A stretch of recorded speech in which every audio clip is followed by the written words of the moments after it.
Welcome to the Love, Sex, and Leadership podcast, where you can discover simple tantric teachings to embody your true power, awaken your soul's wisdom, and live an inspired life as a natural, intuitive, and heart-centered leader.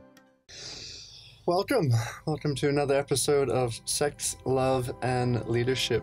And very grateful to have a dear friend, many years here in the Bali world, Aren Bahia. And he was one of the speakers years ago on the Integrated Masculine Symposium. He's an entrepreneur. He's just a stellar, heart-centered man who really makes a difference in the world, and very grateful to have you on the show today. It's an absolute pleasure, as it usually is, to be around you and to be here and all the things. I really appreciate that. Thank you for having me. You're welcome.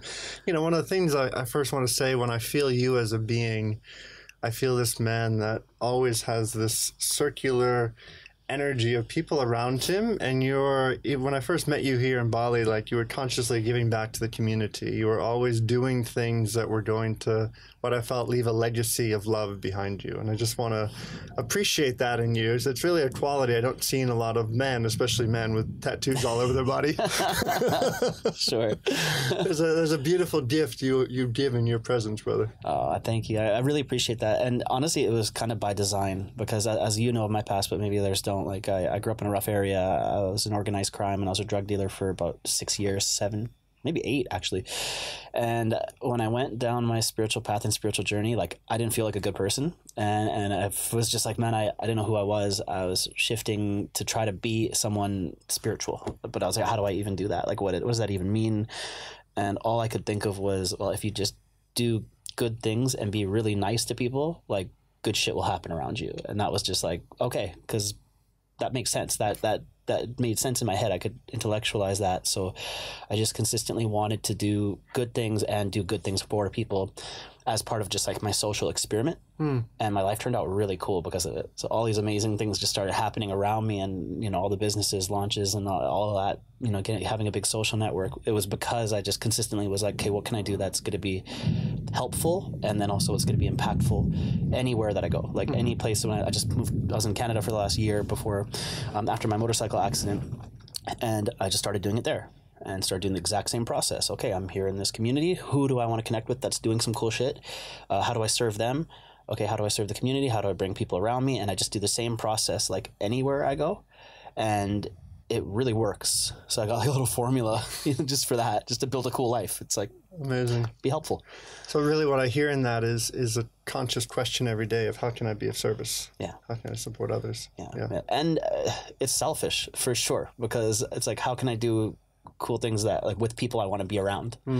And that was important because I just wanted to be around better people. Like, I wanted to have a cool friends network. I wanted to have like community around me. I'm a very social person. And so I did that by design, because I figured if, you know this in men's work, it's kind of like, who are we? Where are we going? Who's coming with me? You know, those old questions, right? And I was like, well, I want to be going somewhere cool, and I want cool people to come with me. I want people that I love being around. So when I had the mission first, to pick a mission to do, like, say, funding the kids' school, we've been funding a school for mentally disabled Balinese kids for 8 years now, with the Conscious Arts Tattoo Shop and Karma House, my 2 tattoo shops here in Bali.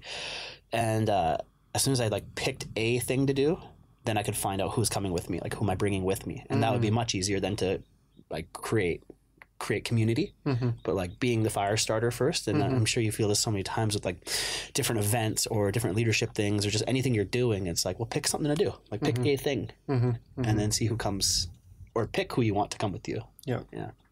And I'm curious in that for you, with a lot of the different leadership incentives and businesses and things that you're working on, where's like your edge right now in terms of leadership? Like, where's that piece that you're leaning into? It's a funny one in the sense, I mean, it's being handling my ego, you know, and also handling, like, being in strong integrity, you know, where that wasn't always an easy thing, especially in a very sexy place like Ubud, with extremely beautiful women around me nonstop. It's a 4-to-1 girl to guy ratio out here. And I wasn't always, and as we've trained together, you know, it was a bit of an issue. It was like, how do I harness my male sexual energy, you know, and how do I be more quality over quantity, and how do I be someone that's, you know, really harnessing that. And I wanted to be someone in strong integrity, and especially with, like, say, at Karma House, we have like a girls, not all girls, but we have a dance school with the most like beautiful women consistently all around me all the time. And the edge there was like, kind of be a leader and really be someone that's loving instead of lustful. And that's been the practice the last like month or 2 months since we started this dance school. And I knew like this was going to be really important. And there's, you know, a couple females that were in the dance school or that are around that I'm like naturally super attracted to, like just a natural, like that's my type, you know, everything about them.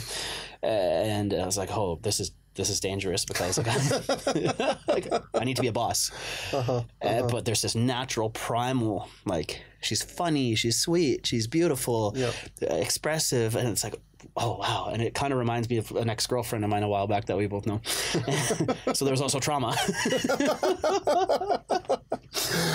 But I had to like, okay, this is a situation that you get to choose how to act. And I'm going to choose to be a great boss and like a big brother type of energy instead of this boss that before might be these like underlying currents of like tentacles reaching, you know exactly what I'm saying, like a door open where it's like, yeah, we can be, I'm a flirt. And I would always do that flirting where it's like, yeah, we're friends, but also, hey, you know, if, you know, that kind of thing. And I was like, that's not happening this time. Like this time, and I chose how to act. It's like this time, your edge is being in really firm integrity in that space, and then also in firm integrity with your ego, and being like open to many ideas and being open to things being done and not be just being a better leader. And that's where like the edge was a little bit there. It was interesting. It wasn't that hard, to be honest, but it was just what was live and present for me when you asked me that. It was like, okay, well, how can I evolve my connection with being in power, being a male, and being around consistent, beautiful females? And that was something that it was just like, I did pretty good. I'm proud of myself. Well done.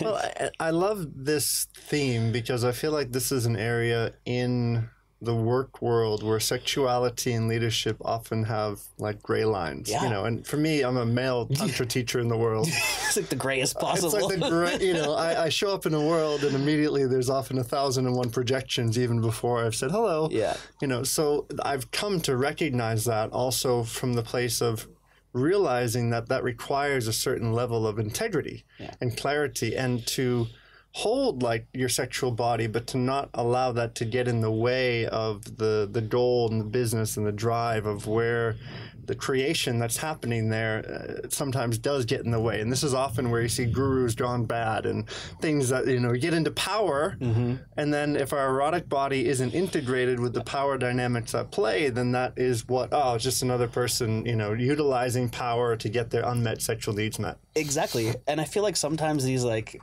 I mean, I'm just guessing how some of those things happen, but maybe they didn't start off that way. You know, maybe they didn't start off with like, I'm going to use my power to bang as many chicks as possible. Like, I don't know if Osho started like that, or I don't even know if Osho did. It was part of the thing. But I feel like if you don't have like a clear idea of what you want out of the situation first and like firmly holding that, like I can get messy and you can get swayed.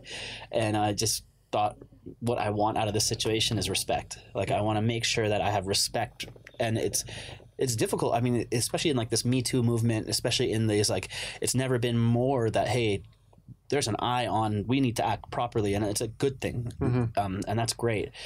But also it can kind of get guys a little gun shy about it, where I'm like, I don't know if I can pat you on the back like that. And I was like, you know, I'm like trying to be very extra. I shouldn't be alone out to dinner with a female coworker. Like we're even more cognizant of this. I'm not like that. Like I'm not, we're in Ubud, we're in a pretty like liberal place. So it's like, we can hug. It's okay. It's not sexual. But it's a funny thing being a man and in power, and it's there's a line there that we got to walk. And somebody wanted to work with us like about a month ago, and I didn't hire him because of one interaction. There was a backstory a little bit, but he went and talked to a couple of the females, and just how he kind of lingered around. It was, he didn't even say anything that was extra. It was just the energy, though. I'd love to talk about this. It's like, sure, your mouth could be saying one thing, but energetically, your actions, your body language, everything is like you got these leaky undercurrents, like this, the tentacles are coming underneath. And so it's like leaky sexual energy. You can feel that shit, you know? Yeah, and this is really where I feel like a lot of mishap happens in the business world is the feminine in all of us really feels that. And this is usually the things that are being unsaid. There's leaky sexual energy that even though they might be saying the words of their mouth, but underneath there's just like a bit of a, something doesn't feel right. And what this always comes back to for me is like the integration inside. Does that being, like in this case, this potential new worker, have a capacity to know himself as whole, or are we always looking for that person to get our sexual needs met? Yeah. Exactly. That's exactly what it was. When I saw the guy, I'm like, oh, he just has some unintegrated like masculine energy there, like his pain, there's a pain body there, and he's reaching for something in the feminine, and he was reaching in this kind of lingering like a so it's up type of little extra energy instead of just being firm. And I stated that because I was talking to the girls after, they didn't feel comfortable. Okay, like, no, we can't hire somebody that doesn't make you feel comfortable. That's a firm boundary. No, can't happen. And I thought about it, and I was like, yeah, because you got to come at it with love instead of lust. And so it's kind of like walking in and being like a Wi-Fi router of love instead of like this undercurrent of like lust. Like I'm trying to fuck. It's like, no. Actually, I'm showing up and I'm just love to everyone. So that's just like how I try to, and I think like metta meditation, you know, in the Vipassana Buddhist practices is like, yeah, that's the vibe. And that's where the Wi-Fi router analogy came in for me a long time ago, because you just think about people you love and then bring in that love into the room. And when you practice that, you're just shooting out love instead of wanting to take sexual energy. And it was kind of like a different, you know, like it's a different energy completely. And you're focusing on sending out love instead of taking.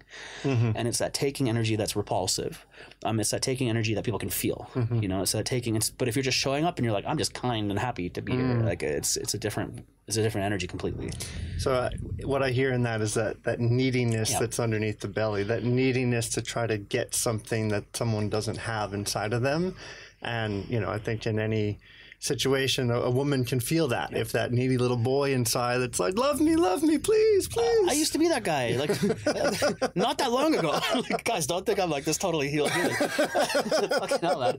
I just authentically could talk about it because I've been there without a doubt. When I first came to Ubud, I was that spiritual puppy dog, and I did want the beautiful spiritual tantra girlfriend. Like I wanted all that, but I needed it. You know, it was like, okay, wait a minute. Now that I feel a lot more whole and confident in who I am, and what I want, and then also how I want to be perceived, like what I want to bring to the table, and I want to bring to the table that, you know, somebody that can be respected and trusted and cared for and loved, but also I don't need, you know, this, like, I don't need that.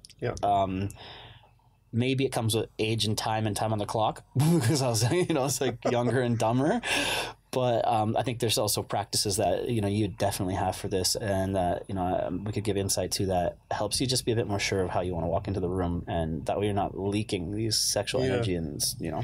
I'm curious for you, what was the shifting point? What was the point of, like, from being that needy spiritual puppy dog, like looking after, to feeling, because I feel you now, and, you know, even from a couple of years back when we were doing some work together, like I could feel there's a lot you've been moving through. Like, what was the shift that changed from that way to how you feel yourself now? I think, like, if you go through all of these experiences from start to end, you kind of like the Buddha would say, if you go through any experience from start to end, it becomes empty.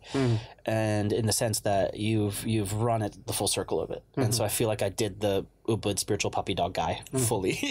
I ran the full circle of that. I saw what that leads to. I saw what women it attracts. I saw how that works out with those type of women. And I'm like, good, I'm great. I did that. I played that movie, you know, and I get it, and it's not what I want now. And maybe what I want now is a different experience. But also, time on the clock. I think you have to experience it. So I think, you know, if guys are in that leaky sexual energy zone, there is hope for you. Like I was there. I get it. I was there. I understand. I you know, and there is hope for these guys. So, like, women, don't just condemn a guy for, if he's at that stage, he needs to be in that stage and needs to have that negative feedback for him to get better and to evolve out of it. So there is hope for fuckboys.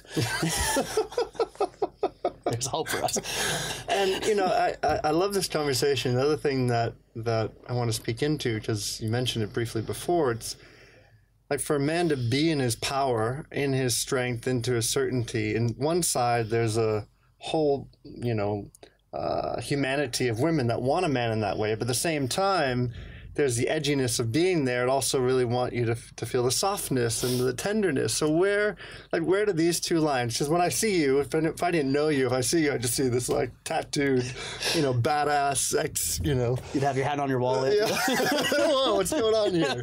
But then obviously knowing you, I just feel your soft, mushy heart that's like so caring and loving. And you know, how do you navigate in these places, as well as how do you see that with men around you who, you know, sometimes we get two different voices that are coming towards us in this way. Oh, totally. I think it's really important that we nurture and like nurture our inner lover and poet and the sweet parts of ourselves, because that's what everybody seems to love about me the most. That I am a sweet the little boy in me has been nurtured, you know, like it's I brought him back out to be like, I'm a big mush.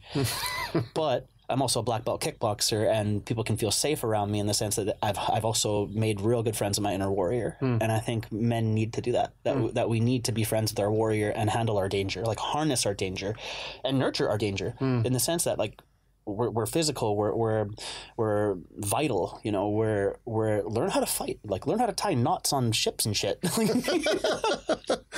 a him thing.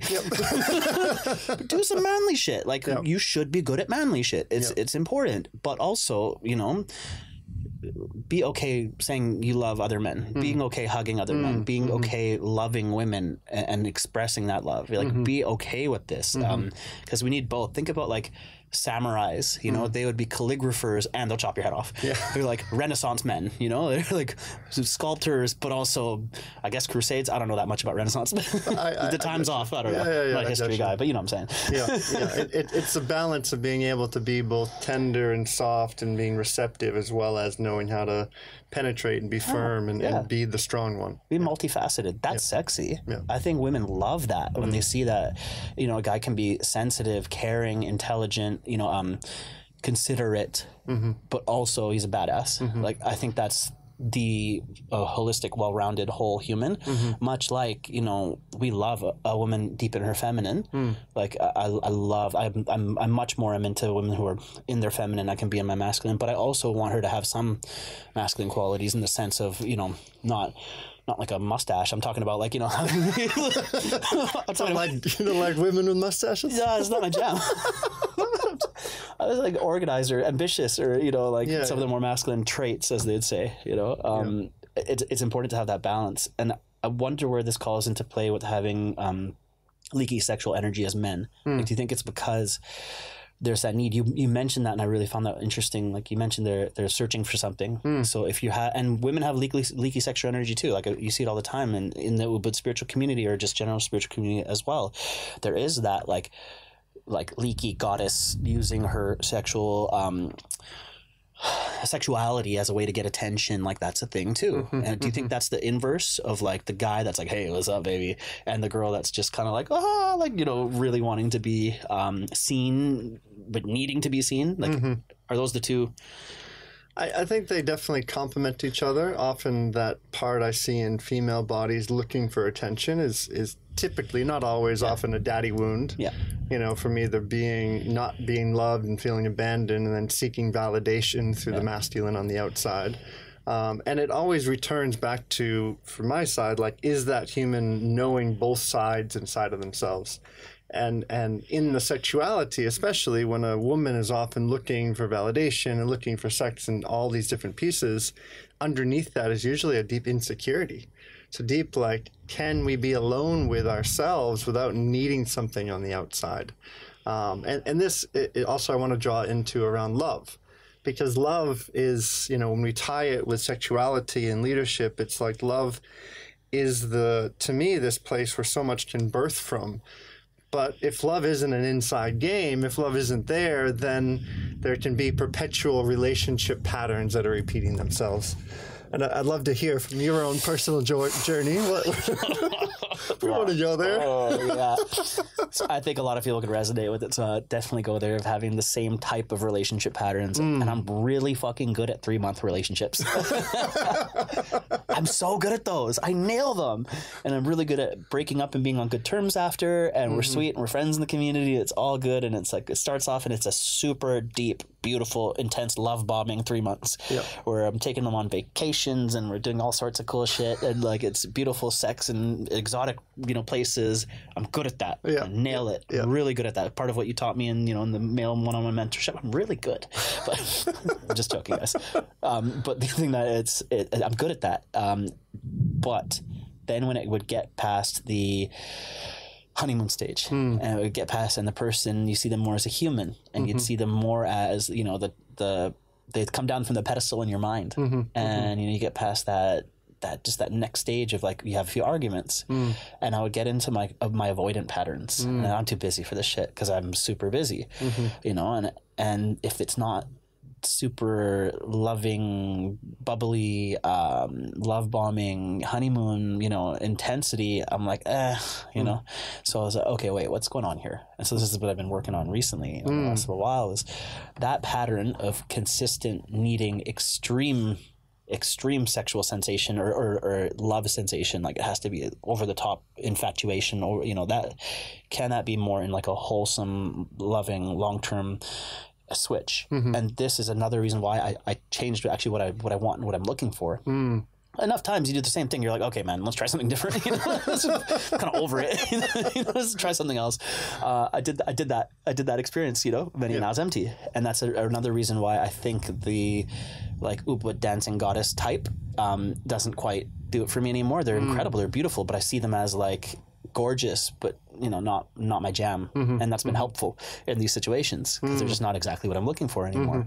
And I think my taste changed, where having these intense, extreme experiences that are like so intense and over the top, I'm not as excited about them anymore because I've seen the layer of substance underneath it has shifted a little bit.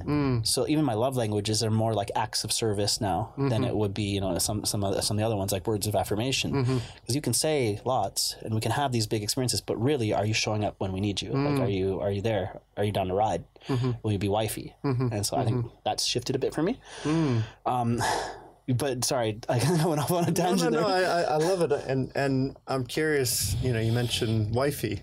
Like, what in your perspective, these 3-month relationships, which I think a lot of men can find themselves in at times when they're really easy in Bali. Really easy in Bali. Transient community, beautiful people in the spiritual community coming in and out. It's like the perfect place to have these like little serving size, relationships, intense Bali love affairs. For sure. Yeah. And where do you feel like for you, whether you've found that answer or not, like where do you feel like is for you to make the transition moving ahead into something deeper, more powerful? Where does the shift be? I think it's within myself to choose like kind of like higher, slower, fire faster. I know it's a weird analogy for this, but I think I was just getting really caught up on the idea of a woman beforehand, and she'd look really good as my trophy wife, on a primal, like this primal, the pedestal. Whereas, maybe trophy wife isn't the right term, is more like we'd look good together and on Instagram. Even worse. Digging myself a further hole here. Fuck off, all of you think it. So it's like, like, will it look good?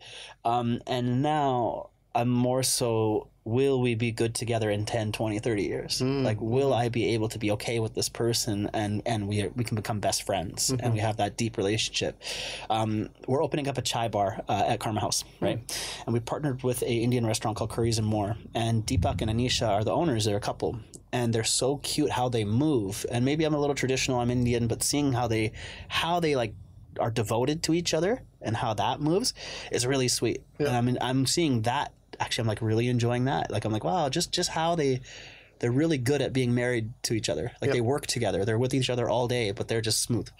And there's a lot of devotion and care there. And I was like, that's kind of nice. So I'm seeing, like, I'm enjoying that a little bit more than seeing these, Instagram couples that are like, all, out there on, and I did that. And I'm like, how much of this for show stuff is depleting the quality. And that's kind of where I'm at now, is like, okay, maybe it doesn't need to be this big flashy thing on Instagram. Maybe it needs to be functional. And the depth is in the function, and the depth is in the consistent caring and the consistency. Even my parents, I'm like, I would never want their relationship, because it's like, where's the romance? You know, they're pretty much an arranged marriage, and they're like housemates, but they're still together. I don't know if they should be or not, but you know, it's like, where's the functionality? And that's like maybe not as exciting as this humongous big, you know, situation there. Like, it's a big sensory overload. But does that have longevity? What do you think about that? Well, yeah, I feel like the longevity definitely needs to start from the deep friendship. You know, I'm experiencing that right now in my current beloved, and you know, there's really a solid, beautiful friendship that's there. There's great intimacy. We're currently living together, which has kind of been the next stage in our deepening. But I'm asking similar questions, like, you know, is this something that's going to continue to expand and grow? I mean, we're also doing some teaching together, which adds another different dynamic inside of that, which I really enjoy. And the functionality of, can we live and cohabitate together with just ease and grace? Yeah. Like, do our nervous systems complement each other in a way that we're both continuing to flourish, or is the relationship taking things away? And this is really what I tune into, because it's like, I know in my lifestyle with movement and travel, like, that's definitely not for everyone. And a lot of female bodies that doesn't work so well with her, she's also similar. So we're working and moving in this similar field. Like, that concept and that conversation around longevity, to me, starts with, can we just exist together beyond any romance, beyond anything else, as purely like two people who enjoy each other? Like, do we enjoy each other's company? When it's erotic, yes, it's great. And the other piece that comes in is what happens when our shit comes up. Like, but the first time we had a small little argument, I was really like, I was in my own stuff, like, totally, part of it was totally my responsibility, but I loved how she took responsibility. It showed me this place of, I can deepen with this woman, because it wasn't all just blame and shame and projection on me. And I'd been with so many women in the past where that had been the story. Like, they understood these concepts. The moment, like, the things came up, it was just blowing all over them. The rain was pouring all over me, and it was just like a big shitstorm in that way. I'm so happy you brought this up. I wanted to talk about this with you today. Yeah, and this was like, I felt her take responsibility. And then what I love more than anything is we came back into deeper love. We came back into deeper connection with each other in a way in which we could appreciate the differences. So actually, the challenge that emerged brought us closer into love together. And I really celebrated this. This is great. You know, this has been coming up a lot in my world with friends of mine. I have a couple that are like my friends. I'm friends with both of them. They actually met through me, and they started dating. And they both, on paper, look incredible together. Like, they're gorgeous, both of them. They'll have amazing, good-looking kids. They're both talented, you know, amazing. But they had these huge fights, and I've helped them get back together twice, and it's been like 3 weeks because they moved super fast. Yeah, and it's because it's like this Bali lusty relationship, you know, and they both are good looking coach type people that like have big brands, and they look great together. This fucking Instagram, you know, they look great on camera and on paper. And I told them, I'm like, well, you guys had a few small fights, but they were huge. Like they seemed over small things. And the analogy that I said was, you guys are driving like 100 miles an hour in a school zone, and there's a speed bump. So you're driving super fast, and you have a coffee in your hands. If you drive and you're moving that fast in your relationship, and you go over the speed bump that quick, you're going to spill coffee all over yourself. It's a big fight. I love that analogy. I was pretty pleased with it myself. So I was sitting there on my scooter typing it out. I'm like, that's good. Where's that coming from? Excellent. And I'm like, if you went slower and you like, just like Tantra, and you took your time with it, that speed bump would come up, and you'd be like, I got this, and you'd be okay to get through. Like, you just spill a little bit maybe, but you're not going to have it all over your face. And that's how I feel like it is with these big lusty relationships. It's like, can we slow down a little bit when we have these fights? Can we slow down a little bit also maybe with how fast that like social media can push things, or teaching together and having a brand together, like that can really magnify the speed and the intensity of it. So when these fights come up, they're also huge. I don't know. It was just a theory that I was seeing in that, like, possibly. And then the other situation, where was it that you know, these relationships, this is a tricky one.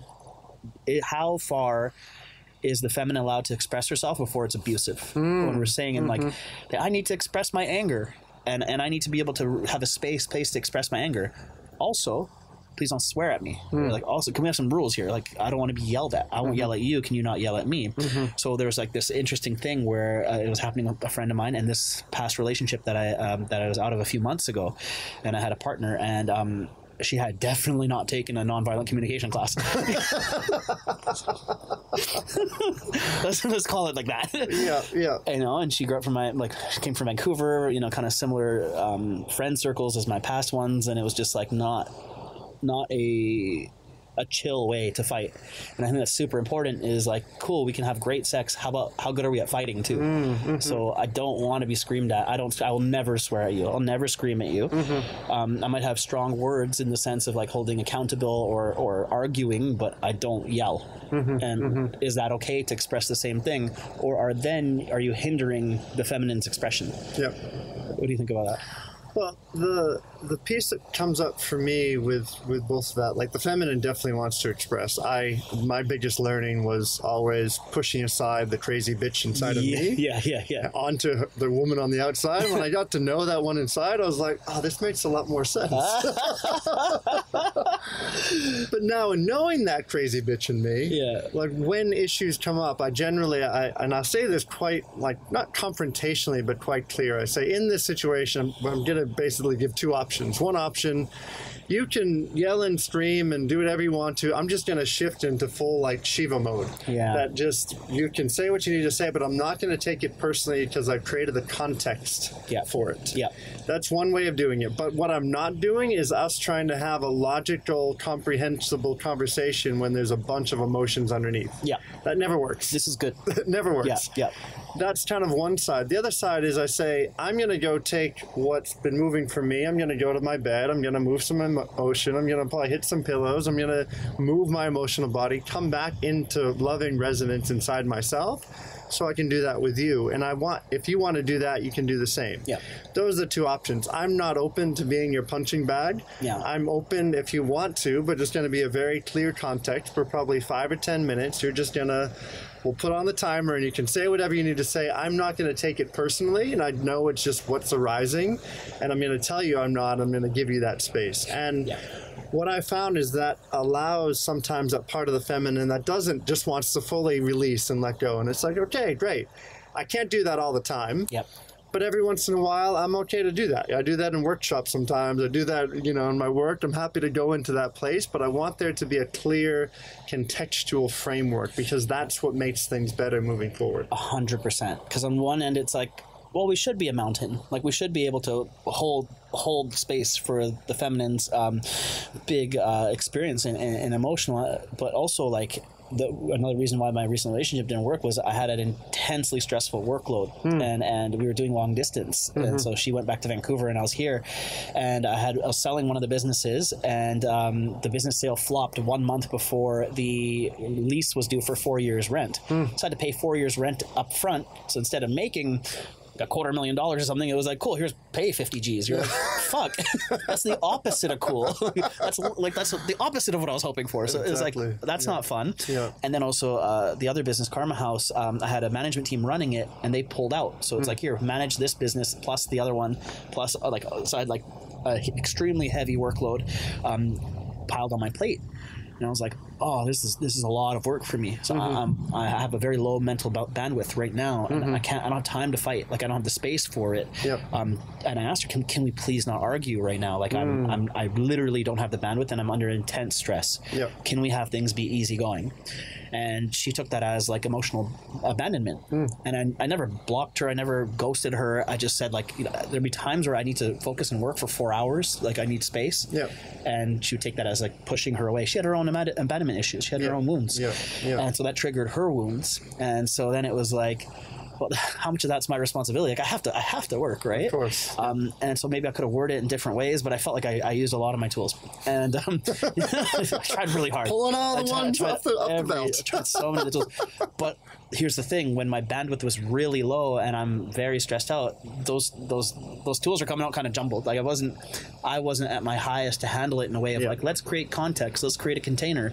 If your bandwidth is low, how your processing power is all fucked up. So I didn't have the abilities to do it like we could have in like a controlled contextual situation. So she'd be, getting quite emotional and angry, and then I'd get into then it triggered, my bandwidth is low, I go straight to the avoidant. And I was like, I don't have space for this. Like, I just don't have time for this. You're on a timeout. We know how that works. Timeouts don't work. It's just like she feels even more abandoned and starts crawling back for more. And just being angry, and then I'm pushing me further and further away. And then I was like, look, we should just take a break. I'm going to be out here for much longer than I expected. Like, maybe it's like not a good idea for us to do long distance in this context, because the time zones and everything, and I need to work, like it's not going to work. And that was like a no for her. Long distance, it's either us going on a break means we're broken up. And I was like, sweet. It's like, I just can't right now. Like I didn't have the space. And it was unfortunate, but I was wondering, man, if only her and I had a better way of fighting in that sense, and we did counseling sessions at a couple coaches that helped. And at the end of it is just different communication styles that we'd chalk it up to, right? And she needed someone there in person to be there. And I could not do long distance, and I physically couldn't be there. So it's just not going to work, right? So that was sad. And but it really also showed me, like, say in the future of like what's next, of what I would like to call in. And it was somebody who, is a bit softer in that sense, like naturally doesn't yell, like naturally is a bit sweeter. Am I looking for something that's like it's kind of like, well, I'm looking for a guy that makes six figures, because he's like, sure, great. Is that possible? Yeah. I mean, I feel like it is, and it really comes down to personality types. It comes down to how does this human know how to be with their instability inside of themselves? Is there a comfort zone of being able to navigate their inner world? I look at my last relationship with Raven, who you know well, and she was a fiery Italian woman, and at times we're just like, that fire was full on in our arguments. But what I loved with her is that even in that fire, there was always a span of awareness inside of her that recognized the ridiculousness of the words coming out of her mouth at times. And it would be pretty quickly after an argument, she was like, you know what? Sorry, I apologize. And that softened me, and that was beautiful. Whereas like, maybe around 10 years ago, I was in a relationship with an Instagram potentiality relationship, so beautiful. We looked so good on paper, and, influencers and all that. And there, like in our argument, she would come at me swinging. She'd come at me, throwing punches, and it was like I had my own role in that. Literally. What the fuck? Literally. I remember going into a couple session with her one time with a black eye. Oh, wow. I mean, I had my own pieces in that, but there was just so much fire inside of her that never had a healthy, proper container to express itself as. And I was completely disowning my own inner crazy one and projecting that onto her, so that was even more amplified in her. We went through a lot of ebbs and flows. Eventually we said, this isn't going to work, and went our separate ways. But I learned a lot about the fiery nature when there's not a proper containment for the feminine to express herself. And unfortunately, a lot of women have never learned proper emotional release tools and how to take responsibility. So there's almost... And men as well, an expectation of, well, it's their fault. It's their fault that I'm upset. And there's not even awareness of, oh, maybe this has something to do with me. It's so funny that you said this, because this is something I'd like to circle back towards in business as well, where the number one business tool to be a successful entrepreneur is emotional regulation. And I think that's it, in life, like relationships, in business, in person, in your inner game, in your internal happiness. Like literally everything comes down to, can you emotionally regulate yourself? Can you weather the storm? Literally, there's a storm right now. You probably heard all these like thunder showers and rain through. We can hear it in the microphones and in the headphones. And it's like, can you regulate yourself? And had another similar situation. We hired a contractor. She was going to be a long-term consultant, perhaps at Karma House, possible operations manager. and I really quickly realized this person is non-emotionally regulated. Like, whoa. And how she treated other people that weren't the boss in a subservient way, how she treated them was like, that's not okay. Like, you cannot treat people that are below you in the hierarchy, even though she's brand new. She had no hierarchy, but she just figured that she could talk down to people, and that's a huge red card for me. That's a big ego thing, right? But also, I was quite triggered a few times because she came trying to coach me, just like my management styles and just like, you know, how I was coming, and it was difficult because I really wanted to get angry, you know, and this is where I really think it's important to be able to bite your tongue sometimes. And in relationships, maybe you do need to express yourself, but not all the time. You know, some of the times you just need to like pick your battles, and especially when you're a boss, especially when you're like, say, working with contractors, and a lot of people listening are probably solo entrepreneurs, you know, and they, you know, they run their own practice or whatever it is, and you have like a graphic designer and they totally fuck up. But it's like, don't ever call them names. Don't yell at them. Give constructive, non-emotional feedback. Feedback should be non-emotional. Feedback should be feedback. It's criticism. It's direction. Is that the same in relationships, where it's like, okay, well, when you have feedback to give, can you pull your emotions out of it? Obviously, with the heart, it's a lot harder. But that's where I really was seeing that correlation. And my top emotional regulation tools were like, firstly, are you taking yourself too seriously? So, love that. Right? Like, bring that right into myself. So I had to. She was coaching me, and I was like, how fucking dare you? Originally, my original thought was like, she's the most arrogant person I think I've ever worked with. Like, arrogant and egoic. I'm like, I just can't wait to have her out of my life, because it was like bad, like just bad. And then I was like, well, wait. Before you type out a response back to this, are you taking yourself too seriously? Are you also, is there a shred of truth in what you're saying? Maybe I'm getting too much feedback from too many people in the business, and I'm trying to people please everybody. Okay, where in that can I take some of that? And when I first took the am I taking myself so seriously out of it, it took a pressure down a little bit. It turned the temperature gauge down a little bit. So I'm like, okay, before I formulate a response that's like, listen, it's like, okay, can I tone that down a little bit, right? That was important. Yeah. Do you have any other emotional regulation tools or anything like that? For me, emotional regulation comes in, is someone aware of their own upset? Are they aware that there is something vibrating and creating levels of upset inside of them? And can they recognize that it's not the outside that is creating that, but it's actually their own inner reality that's implementing that inside of them. And this, I love that you're bringing this in, because this is such an important leadership piece, especially people running their own companies and businesses and organizations. Like, is there a capacity to, in a leader, be transparent enough to bring their vulnerability, but to not go so far in their vulnerability that they lose respect from their employees? And this is a fine line, especially in this new Aquarian age we're moving into, where there's much more transparency and vulnerability, and you know, so the tool to me, and I want to hear your perspective on this as well, it's like, and I find this a lot when I'm leading retreats and I have groups, is that sometimes I'll take a role in a group, like I have a men's retreat starting in a couple of days, and is very like, not authoritative, but a bit more standoffish and leading from a bit more kind of directing, keeping my heart in it. And then other times I'm like, well, what is it going to look like if I go like full vulnerability here? So I've been exploring this in a lot of different groups and dynamics. And I find that in the full vulnerability, like, yes, people can feel you more, but then sometimes there's this fine-tuned space of like not losing respect, but they still almost want a certain directionality from you. 100%. And this is where because vulnerability becomes like the new hot topic, and how vulnerable you're being. And I love that. Vulnerability is so important. And like my military, maritime, alpha-driven background also recognizes that there needs to be a king at the table. There needs to be someone leading and directing the ship, a captain that's there. But that captain has to have an open heart, has to be able to understand and to feel. So that's the tool, I would say, is can we be aware of someone else's emotional body, aware of our own, but then still be able to take that driving edge?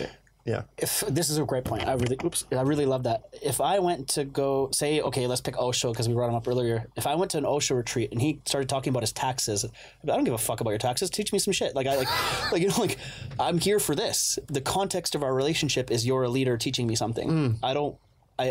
Yes, you should have a vulnerable space. That's not this container. Yeah. And I think the same in a employer relationship. They're looking for direction, so if like your employer is giving you all these things about like, oh, my wife's cheating on me, or like, oh, I'm just insecure, like, cool, but it's not exactly the container for this. And this is my personal opinion on it, but I don't think we should suppress everything. But the container is super important, the context of the relationship. And that's why it's important, like, men have other men to talk to in the sense, like, we have men's circles, we have these groups, you have the conduit for that, so you're not releasing it. Because and I think personally there might be other opinions of this, but like even a man and woman, like in a relationship, like a partnership, maybe you shouldn't share everything with your partner, and you should have your men to actually like, absolutely, like, and same with women. Like if my partner, like my future wife, say, and she has stuff that she wants to vent about me, that's like, oh, it's like, maybe I don't want to hear all that. Like maybe she should be able to talk about it with her girlfriends, because maybe what she's saying is in a moment of her own emotional reactivity, and that's not actually how she feels about me. But if she says that to me, then I'm going to think she thinks I'm some sort of like and I'll act on it. And it's like, well, maybe we should have our own channels, right? Yeah. And I think in the workplace, there's some places where I had been venting only in the sense that the whole team was feeling it with, like, say, that new employee that was trying to come in, and all of us were stressed out. I'm like, guys, yeah, she was stressing me out. Like, that's not okay. Like, she's messing up team dynamics. And every time she messages me like 12 messages at once. I have 32 messages right now. Literally, I saw before I came in here, 32 messages at once. And I was like, that's not okay. Like, that's violent. That's a lot. That's way too many. Yeah. And so I would vent to the team about that. Like, this is not okay for team dynamics. I'm gonna let her go. Like, after she finishes this contract, that's not okay.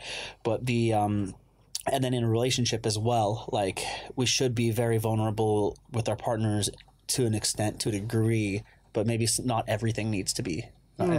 Example, my two friends, the hot ones that were just, getting together. Yeah. He has a crazy ex-wife. Yeah. And she was with someone else, and they were talking, and he reached out to her to say, hey, I'm started seeing someone new. Yep. And like, I just wanted to let you know, the frequency in which we talk will need to be much, much less, because they still would like confide in each other. Yeah. And he needs to respect the new relationship. He thinks he found someone special. Yep. And she was like, okay, that's great. Like, I'm not sure why you needed to tell me that, but and there was a bit of beef between them, something, animosity, whatever. And he meant to say, well, I think I finally found a puzzle piece, my missing puzzle piece. And I was like, you didn't need to say that to your ex. Like, that doesn't need to be said. Like, you don't need to say that. Yeah. If you don't need to say something, don't fucking say it. Yeah. So that triggered her, and she said, okay, well, let's see how strong that relationship is. I'll be testing it. And I was like, oh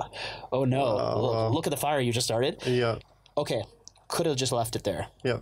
This guy put his foot in his mouth. He goes and talks to the new girl, and he goes, I talked to my ex about it. It didn't go as I wanted it to.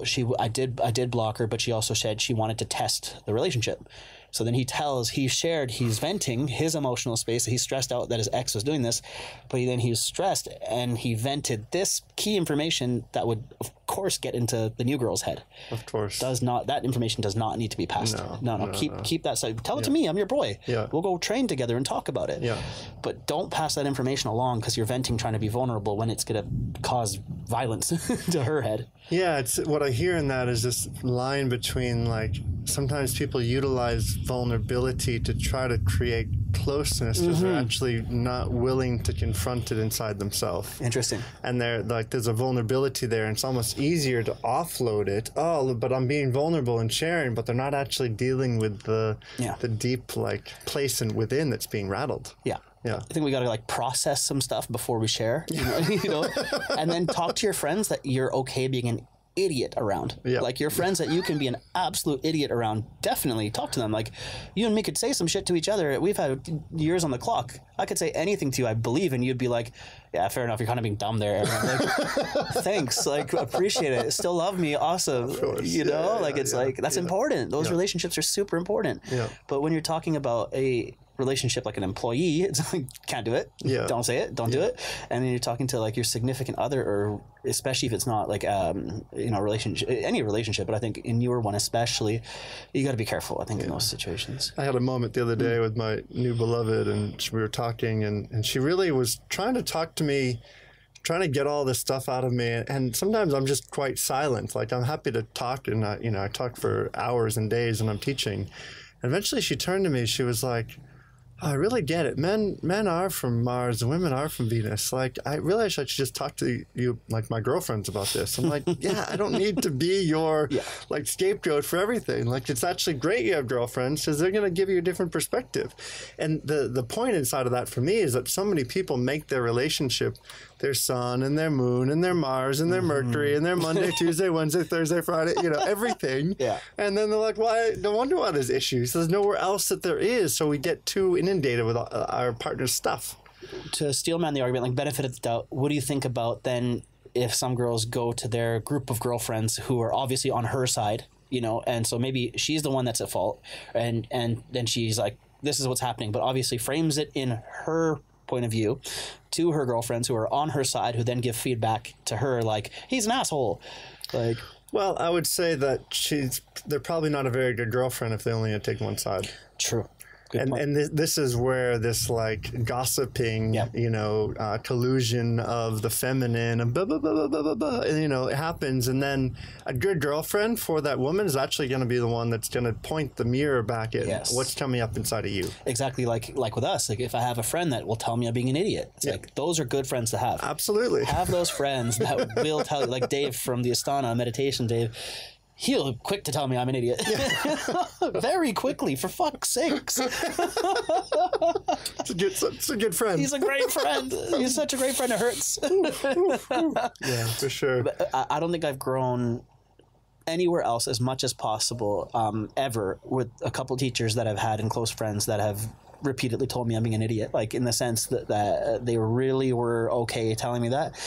And I think it's an extremely deep and beautiful connection to have, where you're able to hold a friend accountable, but hold them accountable. Like you're holding them accountable. It's like, yeah, you're being stupid, but I got you. I got your back. I still love you. Yeah, that's important. Is that the same in, say, a relationship? Like when you're, this is the hard part, actually. I think a lot of people listening who might be some sort of coach, some sort of teaching position, don't coach your fucking partner. Yeah. I know it doesn't work. Absolutely.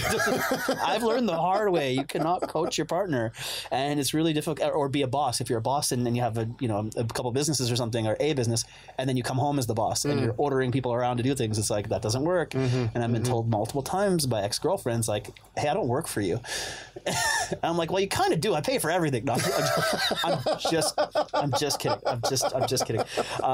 It's definitely to turn off that context. Yeah. Like, how do I speak to a certain person in a certain way? And sometimes it's difficult when you're in work mode. Yeah. And my ex would know I'm in work mode, so she'd ask me a question, I'd answer in work mode, because it's like 1 p.m. on a Tuesday, so I'm in work mode. Yeah. And so she gets work mode responses, and I'd have to try to break that, to be like, yes, honey. Not like, yes. Yes, love, I hear you, I'm very busy. Yeah. What do you think about that? Just the context and communication, and being able to switch gears, going from, because you're working with your beloved right now. Yeah. So what's that like? In general, I wouldn't recommend it to a lot of people, but I've had a lot of years of experience in that. So I really, this dynamic is the most healthy I've ever seen it. It's really, one of the things, a great tool, if you're working with your beloved, have a communication, messaging channel, like WhatsApp, that is only work. This is such a game changer. So I know when I get a message from her on her personal thing, that's about our relating. Yeah. When it's on the work mode, that's about our projects, our businesses, our potential events, all that.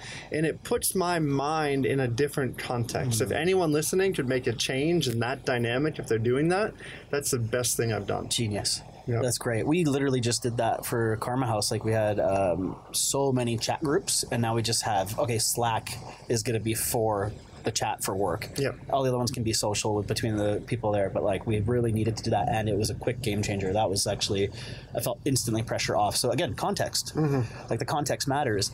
But what about if you're a coach or a boss and then you want to give feedback in your relationship and you start doing it like a coach or a boss, like, ooh. Well, yeah. What I find is I'll check in. I'll say, "Are you open to feedback for in this?" And I generally also say, "I don't want to be a coach, and I might see things, and what I have to consciously do is not communicate to them as if they are my client. Like, come in that loving awareness, but then in the moments when I can see they're struggling a little, I'll say to them, I'm going to shift gears here for a moment.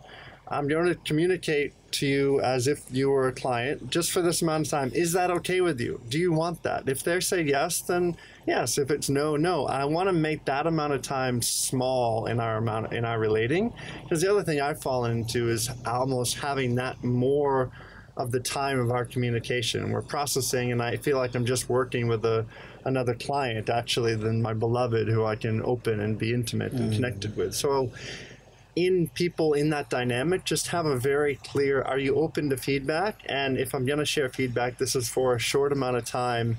And ultimately, it's going to be something that's going to create a deeper intimacy. And I also want to take off that hat and know that we can relate back in our normal way at any given time, and this isn't going to be the norm.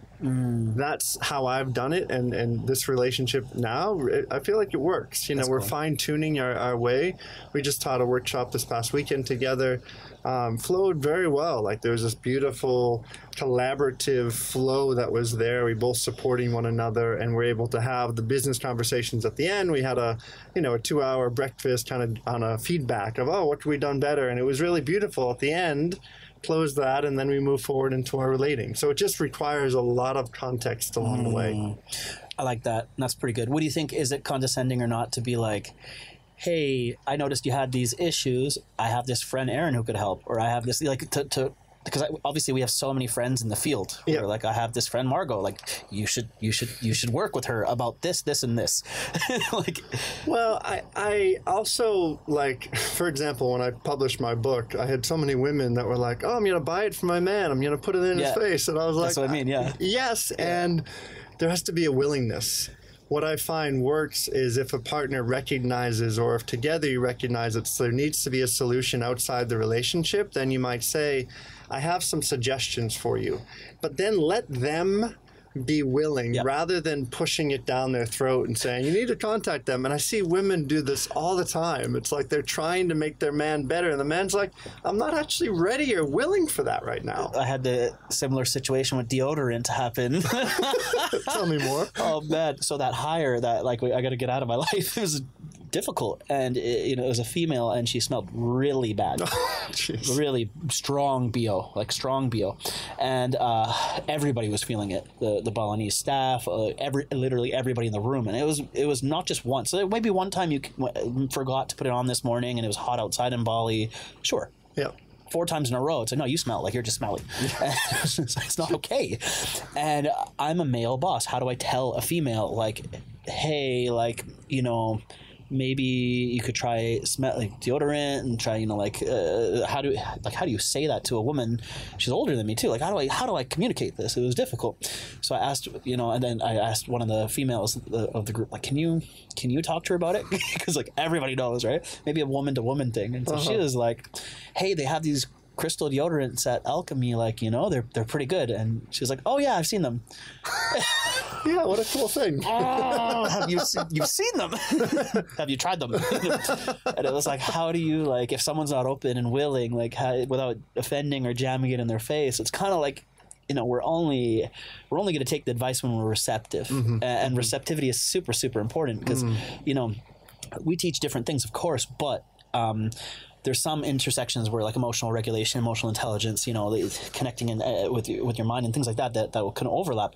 So we could possibly teach some of the same things, but somebody would be more receptive to you or me, possibly. If they came from Vancouver in a rough area, they're gonna resonate with me. For sure. If they came from, like, a maritime background or something, we get it. So they're receptive. I think that receptivity really, really matters. So that's why I was trying to get a female to connect, but it was like, some people just, they're on airplane mode. When it comes to that, the lights are on, but nobody's home. It's tough one, man. Yeah. Tough one. Yeah. Yeah. Well, amazing. You know, I have one last question I want to bring up, and as you mentioned earlier, in your own parents that had the arranged marriage, and I'm just curious when it comes to love and your own upbringing and Indian upbringing, like how does your family navigate and be with your lifestyle and the differentiation of the world that you've come from? It's super funny. I'm totally the black sheep of my family, obviously. I mean, my head's tattooed. I own tattoo shops. I live in Bali. My family are all blue collar, like nurses and school teachers. And my dad worked for, a cable company for 30 years. My mom was a community librarian for 40 years. Yep. Same job for 40 years. Wow. In a library. I'd go fucking crazy. I've had 4 jobs today, actually. So it's like, I mean, businesses I own, but still they're jobs, I'm working. So obviously I work in a very different context. And living in a spiritual community on the other side of the planet is a very different dating pool, than back home. And it's just too funny because I guess now, because I just turned 36 and, now my family's like, have an accident, baby. It's okay. Just whatever. Have a kid. Just have a kid. Just push one out, please. Anybody, like whatever. And my grandma, my nanny, like, okay, my family's Sikh Punjabi, and Sikhs and Muslims beef like for forever, because when the Muslims were invading from Pakistan, they would murder a lot of other races to religions to convert you to Islam, and it was just how it was back in the day, right? And so Sikhs were militant against defending all religions. That's why we're quite a militant culture, is because we're defenders of all faiths. So we'd defend the Christians and the Hindus and all that, and we'd be like, no, like everyone can do what they want in religion, right? Like let's just not, and so, but there's a stigma there in like my grandparents and great grandparents. Like there's some racism, in that situation. So grandma's like, you can marry anyone you want except a Muslim. And now she's just like, have a baby, like whatever, like praise Allah. Wherever it comes from, I just want a baby. Whatever, right? Yeah. So it's just funny to see them like kind of shift their barriers a little bit. And it was kind of funny because I like recently been have a couple dates with a girl who's actually Muslim, so it's super funny. She's not very Muslim, she's grew up in Holland, right? But like I was just laughing about it in my head because like it's very new. You're on a couple dates, but just I can hear my grandma in the back of my head a little bit about it. I'm like, oh, I found a Muslim, like what about now? But to come back to it, like my folks seen me go for like, my girlfriends have always been like goody good girls, like they're sweet even though they're dating a drug dealer. They were still pretty proper, not tattooed like me, in their feminine, sweet, that kind of thing. The thing that I could see that would work for me in that sense is because I do feel like I am quite in my masculine pole, and I'm a little traditional, I'd say, in that sense, where like I will want to take care of things and I will want to protect and provide, and I hold that essence down, and I'm a little bit more traditional, I say, in the feminine, where I do want certain things done for me. Like maybe there's that Indian prince attitude a little bit, where it's like, can you cook? Fair enough. I hope so, because that's important to me. Like I appreciate those things. But it's interesting living in an international space where you get people coming from everywhere that's not as common anymore. Like the gender lines, I think, are a little bit blurred, where guys and women are now, sharing the bills. Okay, sure. And maybe the cooking and the cleaning and the things like this, like they're a bit more mixed. And seeing the different cultures that I've, gotten a chance, been so lucky to date out here, because there's an international community. So I've had, girlfriends from all over the place. It's been interesting to kind of play around and see like how that works, and I still think I'm a bit more in my masculine and want to attract in a bit more of the feminine, where we have a bit of our roles, without sounding misogynistic. It just kind of makes sense to me. That's a little bit of where it was at. So I think that's kind of where I'm at now, where my family, they just want me to be with someone that's awesome. They don't mind. They're not like old school at all. They've seen I had an overwhelmingly high amount of Asians that I've been dating, like back, because like I grew up in an Asian area in Vancouver. So like my first long-term girlfriend was Vietnamese, and then Vietnamese Chinese, and then Vietnamese again, and then so it was like long-term relationships. I've been to Vietnam twice and met 2 families. It's like a lot, right? And now switching it up, I think I tried that a lot. Like, let's just switch it up a little bit, and I think at this point what I really value is someone that just has a big open heart, that's genuinely a good person, that wants to do some good things for the world, that like has that mission, so we can be on a mission together. So no matter what we do, we're doing some good stuff. And there's that need to have that sweet, you know, good, but also maybe is a little bit badass, or is okay with me being badass. Amazing. You know, amazing. Yeah, that's kind of where we're at now.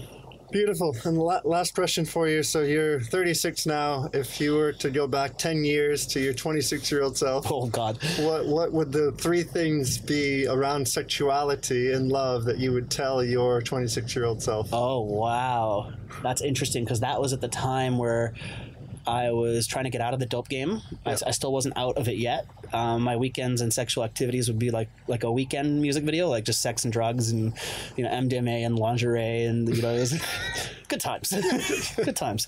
But it was definitely a different connection with sexuality, where it was very much and very promiscuous. You know, it was just like a rap music video, you know, and it was, I think what I would state now would be go deep, like learn Tantra. Would be one of my first things, would be like, cool, having these big, sexy, druggy nights are fun, but also like there's more out there. So just to see there's more out there, just to see there is Tantra, there is presence. So you can get into that. That's important. Do that, right? Go for depth.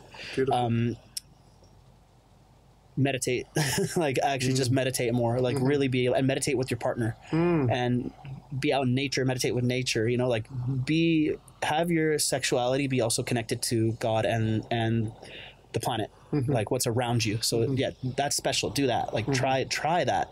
So sex can be a spiritual practice, which is of course Tantra. Do that one, right? The other one, I mean, I don't know about 26 if I'd say it at that age, but I'd kind of state it now as like, I definitely at that age as well, is like maybe limit the amount of sex you'd have with people that you wouldn't care. Like if they got pregnant, would you be like, oh God? Like try not to have sex with people that you just would not want anything to do with, you know, after the fact. Like you would never have a baby with them, because there's also like leaky, you get bodies, you're just getting a big body count, and it's like maybe they're just ones that you didn't need to do. And at that age you didn't really know any better, and you didn't really know about like sexual energetics, and you know there's a lot of clearings and cleansings that I've done to just clear and feel pure again, you know, and take an industrial level of like a hazmat suit clearing out my 20s. Clearing out with a hazmat suit. Yeah. I think that we kind of be spiritually conscious, be sexually conscious, and connect with depth instead of quantity. That's kind of what shorten that down to. I love the specificity of that. It's great. It's great. Well, I love you, brother. I love your too, your vulnerability and just the grace of this conversation. I really appreciate you. Yeah, I think you could pull out a more ridiculous, open and vulnerable, and you know, it's like, I hope no one judged me on this one. I'm just here to serve. You're serving with a deep, open heart and a lot of clarity, and yeah, I really respect you. My pleasure. So thank you, man. Thank you. Great to have you all with us, and thank you for this. Hear that thunder? The thunder is bringing us to a close here. Amazing. Pleasure, and see you all next time. Love, sex, and leadership. Nice one. Awesome. Thank you.